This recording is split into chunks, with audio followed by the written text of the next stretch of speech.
돈을 꼭 좀 보내달라고 말이죠. 무조건 저여야 한다고 아무도 돈을 지불해줄 사람이 없으니 꼭 제가 보내야 한다고 말입니다. 진짜 뭐라 답을 해야 할지 모르겠더라고요. 돈 쓰는 사람 따로 있고 돈 모으는 사람 따로 있는 것도 아닌데 자식이 벌어다주는 돈을 그렇게 계획도 없이 허무하게 써버리셨다는 것이 정말 미치도록 한심해 보였습니다. 하지만 문제는 이미 터진 후였고 어머님은 제게 여행에 쓸 돈을 보태달라고 부탁을 해오는 상황이었어요. 그것도 너무나 당연하게 저밖에 낼 사람이 없다는 듯 말이죠. 저는 아무런 도움을 안 주겠다며 벼르기만 하다가 결국 제 사비를 시댁의 여행 경비에 보태 썼습니다. 제가요, 지금 아파트 대출금도 나가고 있고 남편한테는 아직 말도 못했는데 주식으로 꿰부신 돈이 올 상반기에만 800만 원이었거든요. 이거 회수한다고 지금 지출도 확 줄이고는 저축만 하는 중이었고 월급이 센 편이어서 꿰부순 돈은 금방 도로 회수할 수 있는 상황이긴 했습니다. 다른 것도 아니고 시댁 식구들이랑 놀러가는 데에다가 내 돈을 보태 쓰기는 죽기보다 싫었지만 어머님이 정확한 금액을 말씀하시지도 않은 채 돈이 부족하다는 말만 되풀이를 하신 바람에 일단 제 돈을 쓰게 되었어요. 설마 어른이 그렇게 많은데 누구 하나 여행하며 가족들한테 돈 10원 한 장 쓰질 않으려고 할까 싶어서 일단 돈 30만 원을 보내드렸어요. 그 돈도 제 기준에서는 절대 적은 금액이 아니었습니다. 그 돈이면 1박 2일 하면서 식비 한 끼 하다못해 2끼 정도는 거뜬히 해결이 될 거다 싶었고요. 그렇게 돈을 해결을 했고 여행을 코앞에 두고서 준비를 다 했는데 출발하는 아침 시댁에 모여 있는데 어머님이 저를 보고 깊은 한숨을 쉬면서 그러시는 거예요. 돈이 부족하다. 이 돈으로 누구 입에 풀칠이나 하겠냐? 라고 말입니다. 우리가 여행 경비에 돈을 지불해야 할 의무가 있는 것도 아니고 우리가 호텔방을 계획도 없이 덜컥 사라고 강요를 한 것도 아닌데 자기 혼자 저희 남편이 지불하기만 했던 갯돈을 마음대로 써놓고서는 돈이 부족하다며 이젠 저한테 하소연을 하시는 거예요. 돈이 부족하다고 뜬금없이 저에게 전화를 하셨길래 이거라도 쓰라며 돈 30만 원을 보태기까지 한 저한테 말입니다. 어른이 되어 본인 스스로 자식들한테 뭐 하나 써줄 생각은 추호도 안 하시고 그저 아들한테 받기만 하려고 한 걸로도 모자라 이젠 자기들 갯돈 모자란 걸 며느리인 저한테까지 하소연을 하시더라고요. 저는 제 친정 식구들을 위한 갯돈을 쓰는 것은 하나도 아깝지가 않았습니다. 내 가족들이고 내 자매들이 아주 공평하게 지불을 하며 모으는 중이었기에 한 번도 손해를 보고 있다고 생각을 해본 적도 없었던걸요. 하지만 시댁은 달랐습니다. 나한테 득이 되는 것도 없는 시댁이었고 시댁 식구들 좋으라고 모아지는 돈이었는데 거기에 이미 제 돈 30만 원을 쏟아부은 게 아까워 죽을 노릇이었어요. 그런 와중에 기껏 돈을 보태줬더니만 돈이 부족하다고 한숨이나 쉬어대고 있으니 아유 진짜 이런 그지근성은 도대체 어디서 나오는 건가 싶어 뒷골이 땡겼네요. 저도 기분 나쁜 티를 내면서 어머님 얘기를 듣고 있었는데 어머님이 저를 보고는 그러시더라고요. 그 푼돈 한 번 보탰다고 지금 기분 나쁜 티를 내는 거야? 표정이 왜 그 모양이야? 라고 말이죠. 아니 세상에 돈 받을 땐 그렇게 애걸복걸을 해가면서 푼돈이라도 보태달라고 애원을 하셨던 시어머니셨어요. 시댁 식구들 중에서는 갯돈에 그렇게 돈을 부을 사람 하나가 없으니 며느린 네가 보탬 좀 해달라고 무조건 달라 하소연을 하셨던 어머님이셨는데요. 그동안 아무 말씀도 없으시더니만 여행 당일 기분이 잡치게 하는 데에도 유분수가 있지 그 돈이 모자라다며 저를 본 채로 한숨을 팍팍 쉰 채 떨떠름하던 표정을 지으시는 겁니다. 옆에 있던 시누이랑 시아버지도 뭐 그리 당당한지 돈이 모자라단 뉘앙스로 그러게 말이야 식구가 몇인데 나는 맞장구를 쳐가면서 시어머니 곁에 서 있었고요. 그제서야 저는 정신을 차렸어요. 늘 받기만 하던 사람들인데 내가 지금 잘해주고 갯돈까지 보태줘가며 여행을 보내줘봤자 고맙다는 감사 인사조차 쉽사리 받기 힘들 것이라는 걸 말입니다. 애초에 감사할 줄도 모르는 사람에게는 베풀지 않는 게 상책이겠다는 걸 저는 시댁 식구들 정확히는 시어머니를 보면서 깨우쳤답니다. 그리고 전 그 자리에서 확 저 혼자 박차고 나설 요량으로 남편을 불렀으나 남편은 내버려 뒀어요.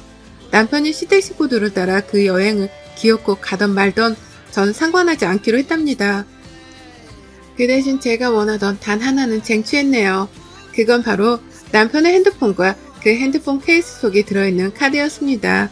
남편이 어디 가서 핸드폰으로든 카드로든 결제를 하지도 못하고 돈도 쓰지 못하도록 저는 남편의 지출 가능한 돈줄을 한 번에 빼서 들었습니다.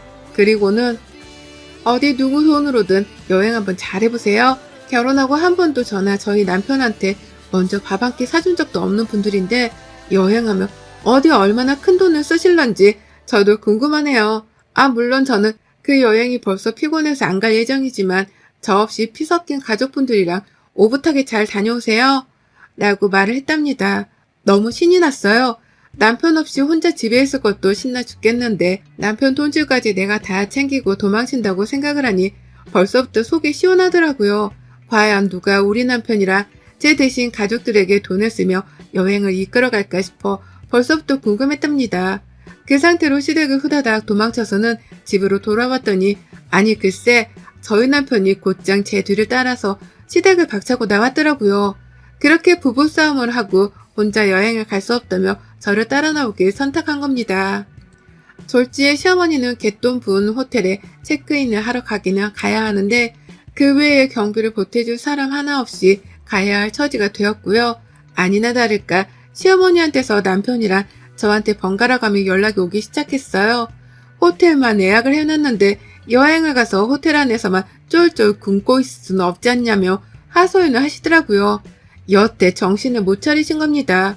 돈 쓸 사람이 여럿 있는데 남편이랑 제 지갑만 바라보며 돈술궁리나 하는 시어머니. 그 순간 남아있던 일만의 정조차 와르르 떨어져 나갔네요. 그리고 저는 미리 말을 해줬으면 호텔을 환불이라도 했었을 거 아니야. 라면 화를 내다 못해 오랜만에 여행을 더 이상 망치지 말고 제발 돌아와 달라고 울먹이면서 울부짖는 시어머니의 투정을 듣자마자 참 말 안 통하는 사람이네. 나는 대답과 함께 전화번호를 차단시켜 버렸답니다. 어떻게 이런 사람한테 더 설명을 하겠냐고요. 남들은 아들도 아껴보겠다며 한 푼이라도 더 보태주려고 하고 하나라도 더 먹여주려고 한다던데 저희 시댁은 너무나 찰거머리 마냥 들러붙어서는 남편과 며느리의 지갑까지 탈탈 털어먹을 궁리만 했습니다. 갯돈을 좋은 뜻으로 모으자고 했었을 텐데 남편의 그 좋던 의도는 한순간에 가족을 파탄으로 일으게 하는 결말을 이끌었네요. 남편도 자기 가족들이 이 정도로 염치 없고 빈대붙기만 할 사람들이라는 걸 미처 몰랐었는지 내가 왜 갯돈을 모으자고 먼저 시작해서는 라는 말을 꺼내며 자꾸만 후회와 반성의 태도를 보였어요. 그 모습이 저로서는 저희 가족들과 비교가 될 수밖에 없었고 그런 가족을 가지고 있는 게 당신 잘못은 절대로 아니라며 최대한 제가 할 수 있는 말을 꺼내가며 위로를 해줬습니다. 그 후 저는 차마 차단을 미처 하지 못했던 신우이로부터 또 다른 연락을 받았었어요. 체크인 당일날 호텔 환불을 받는 것은 어렵다면서 기꺼이 시댁 식구들이 호텔로 체크인을 하려고 떠나긴 떠났던 모양이더라고요. 좁은 차 안에서 시부모님이랑 시누이네 아이들까지 모두가 낑겨서는 체크인까지 했는데 가서 돈 쓸 생각에 머리가 어질어질했던지 시누이가 마지막으로 애원을 한다며 연락을 해왔습니다. 여기 정말 좋아. 앞에 바다도 보이고 호텔도 비싸서 그런지 으리으리하고 꼭 와라. 정말 와라. 너네 없으면 여기서 누가 돈을 쓰겠니. 당장 오늘 저녁부터 쫄쫄 굶을 판이야. 라면서 당연하다는 듯이 저희 보고 돈을 쓰게 오라고 말을 하더라고요. 그 엄마의 그 딸인 건지 어째 며느리한테 돈 써달란 말을 참 아무렇지 않게 꺼내는데 도대체 머릿속에 뭐가 들었는지 궁금해 미칠 노릇이었습니다. 그런데 제가 미처 화가 나서 대답을 하기도 전에 저희 남편이 그 전화를 뺏어들어서는 신우이한테 대신 답을 했어요. 궁성맞은 짓들 좀 그만할 수 없어? 여행을 갔으면 지갑을 열 생각부터 해. 어떻게든 아껴서 남의 돈부터 쓰게 만들 생각은 좀 그만하고. 와이프 보기 나 뜨거워서 나는 지금 내 집안인데도 쥐구멍으로 들어가 숨고 싶은 심정이야. 라고 말입니다. 신우이는 궁성맞다는 표현에 자존심이 상한 건지 대꾸도 않더라고요. 그리고는 남편이 전화 좀 그만해. 그 시간에 지갑이나 열어서 쓸 생각을 해. 라고 마지막 쐐기를 박자 라는 나지막한 외마디 비슷한 대답을 뱉어내며 전화를 끊었답니다. 신우이의 그 마지막 기어들어가는 목소리는 남편이 스피커로 핸드폰을 켜놓은 바람에 저도 옆에서 다 들었고요. 그러고 화끈하게 전화를 끊어버린 남편을 보며 속 안에 쌓였던 고구마들을 한 번에 소화시킬 수 있었네요. 그뿐이게요. 남편이 자기 핸드폰이랑 카드들을 들고 먼저 시댁을 나서줘서 고맙다며 안도를 막 하자 그 찰나의 순간에 남편 핸드폰을 들고 튈 생각을 한 저 스스로에게 재차 칭찬을 해줬답니다. 궁상 떠는 시댁을 두고 사느라 이리저리 피하고 다루는 노하우가 나름 생겼나 보구나 싶었네요. 결코 이런 시댁을 두는 게 좋다는 건 아니었습니다. 그래도 이런 시댁을 지금껏 곁에 두고 살다 보니 왜 피해야 하고 어떻게 무시를 하고 사는지 정도의 인생 노하우는 깨우쳤네요.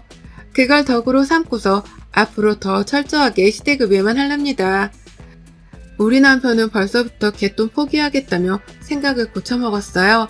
아무도 책임지고 내려하지 않는 일방적인 개돈은 차라리 없애는 게 낫겠다면서 이제야 정신 차리고는 자기도 시댁이랑 손을 떼겠다며 벼르네요. 그런 남편과 집에서 영화 보고 맛난 거 먹어가며 저희 부부는 이번 휴가에 나름 소소한 힐링을 추구하며 보내는 중이랍니다. 여러분의 생각은 댓글로 남겨주세요.